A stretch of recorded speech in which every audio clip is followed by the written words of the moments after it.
अभी हमें अगले 5-6 दिन बहुत संभल कर चलना है, बहुत संभल कर चलना है। दुश्मन को कभी कमजोर नहीं समझना चाहिए, दुश्मन को कभी कमजोर नहीं समझना चाहिए, यह सब जानते हैं आप। कांग्रेस के कैंडिडेट आज इस स्थिति में है, कल परसों फतेहपुर गांव में जाकर बिरादरी के जिम्मेदारों के सामने आप पता कर लेना, ये कह के आए हैं कि बीजेपी को वोट कर दो लेकिन मुख्तार को वोट मत करो। वो लोग जो हमें बी टीम कहते थे वो आज ए टीम का काम कर रहे हैं। कांग्रेस का कैंडिडेट 2000 वोट पार नहीं करेगा, 2000 वोट पार नहीं करेगा। उनकी कोशिश ये है कि किसी भी तरह मुख्तार को रोका जाए। लेकिन उनसे कहना चाहता हूं इस मंच के माध्यम से आप सबके भरोसे पर उनकी जितनी ताकत है वो उतनी लगा ले। बीजेपी और कांग्रेस के कैंडिडेट दोनों मिलकर चुनाव लड़ ले, दोनों मिलकर उनकी जमानत जब्त हो जाएगी।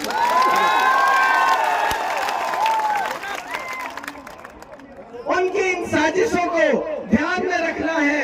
उनका बहुत करीबी सरपंच, उनका सबसे करीबी क्यों कहूं तो उनका सबसे करीबी सरपंच कल बीजेपी में शामिल हो गया। उनके तमाम नजदीकी लोग बीजेपी में शामिल हो रहे हैं। इसका मतलब यह है अभी भी साजिश से बाज नहीं आ रहे हैं, अभी भी ये चाहते हैं कि हम तो डूब ही रहे हैं लेकिन किसी तरह मुख्तार को रोका जाए। मुख्तार अगर कामयाब हो गया तो तुम्हारी पूरे जीवन की इस अत्याचार की राजनीति का खात्मा हो जाएगा, इसलिए चाहते हैं मुख्तार को रोका जाए। ऐतिहासिक चुनाव की ऐतिहासिक घड़ी, वो ऐतिहासिक लम्हे जो शायद नौमान सरपंच मेरे साथ गाड़ी में सफर कर रहे थे तो कह रहे थे आज तक के इतिहास में, कामा के इतिहास में कोई राजनीतिक सभा हमने इतनी बड़ी नहीं देखी। तो ये ऐतिहासिक लम्हे हैं इस चुनाव के। साथियों, मैं सबसे पहले मेरे इलाके के तमाम मौजूद लोगों का हार्दिक स्वागत करता हूं, अभिनंदन करता हूं, आप सबका शुक्रिया अदा करता हूं। कैथवाड़ा की इस ऐतिहासिक सरजमीन पर इससे पहले हमने एक सभा और की थी। साथियों, कैथवाड़ा की सरजमीन पर 4 अक्टूबर को हमने सभा की थी। उस दिन भी मैंने ये कहा था कि जिस तरफ कैथवाड़ा का रुख मुड़ गया उस तरफ विधानसभा में विजय हो गई, उस तरफ जीत हो गई। और आज इस ऐतिहासिक दिन पर आपकी इतनी बड़ी तादाद में हाजिरी इस बात का संदेश दे रही है, जैसा नौमान सरपंच ने कहा कि 30 साल 40 साल के कुशासन और भ्रष्टाचार और अन्याय के खिलाफ इलाके का बच्चा जब खड़ा हो गया है तो इतनी बड़ी तादाद में लोग घर से निकल गए हैं। मैं रामधारी सिंह दिनकर एक कवि हुए हिंदी के बहुत बड़े, उन्होंने कहा सदियों की ठंडी पड़ी राख सुगबुगा उठी, सदियों की ठंडी पड़ी राख सुगबुगा उठी, मिट्टी सोने का ताज पहन ठिलाती है। दो राह समय के रथ की आवाज सुनो, सिंहासन खाली करो की जनता आती है, सिंहासन खाली करो की जनता आती है।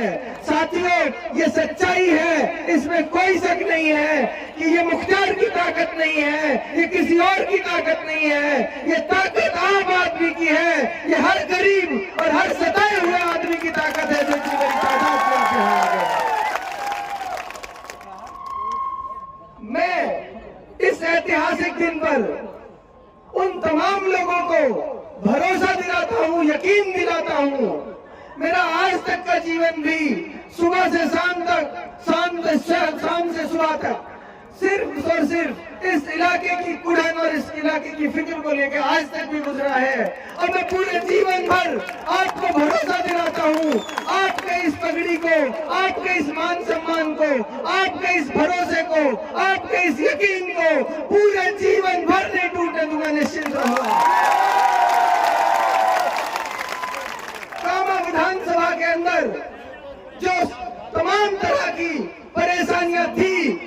इतिहास बन चुकी है।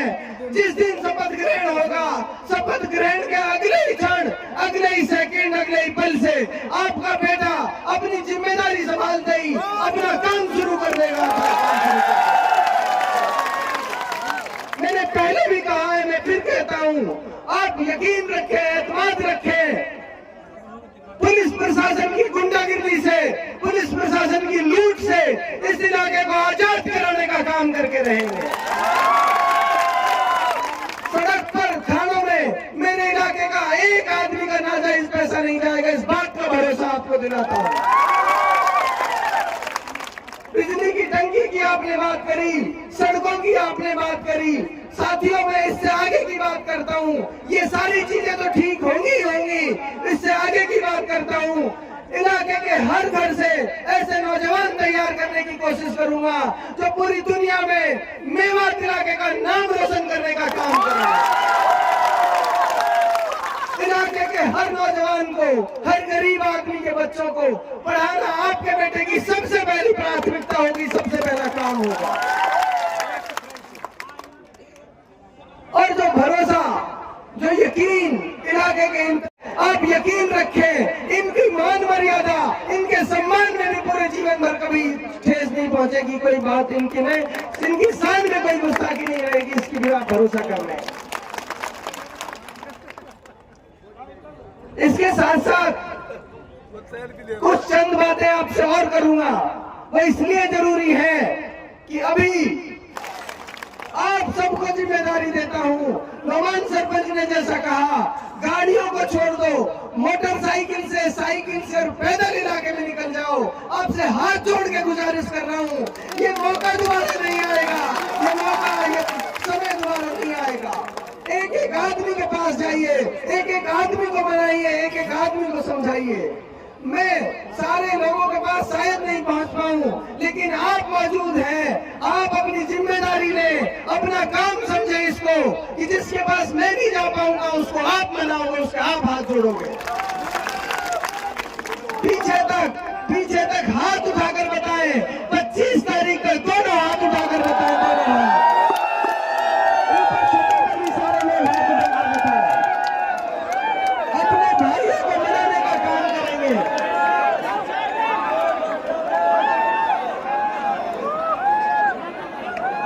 इनकी तमाम साजिशों को नाकाम करने का काम हम करेंगे। एक बात और आपसे कहना चाहता हूं कि किसी भी तरह की नाइंसाफी, किसी भी तरह का लड़ाई झगड़ा, किसी भी तरह की बदअमनी इलाके में नहीं फैलनी चाहिए। अपने अपने पोलिंग बूथ पर जाकर हाथ जोड़ जोड़ कर वोट मांगोगे, हाथ जोड़ जोड़ कर। आप किसी से जोर जबरदस्ती नहीं करोगे, आप लोग प्यार से, चैन से, सुकून से चुनाव को लड़ेंगे। किसी भी तरह की, कोई तरह की भी बदअमनी, कोई तरह का भी तनाव इलाके में पैदा नहीं होना चाहिए। नफरतें मिटाने के लिए हम आए हैं। भाई से भाई के बीच में जो दीवार खड़ी करी थी, उस दीवार को गिराने का काम करेंगे। भाई से भाई के बीच में मोहब्बत लाने का काम करेंगे।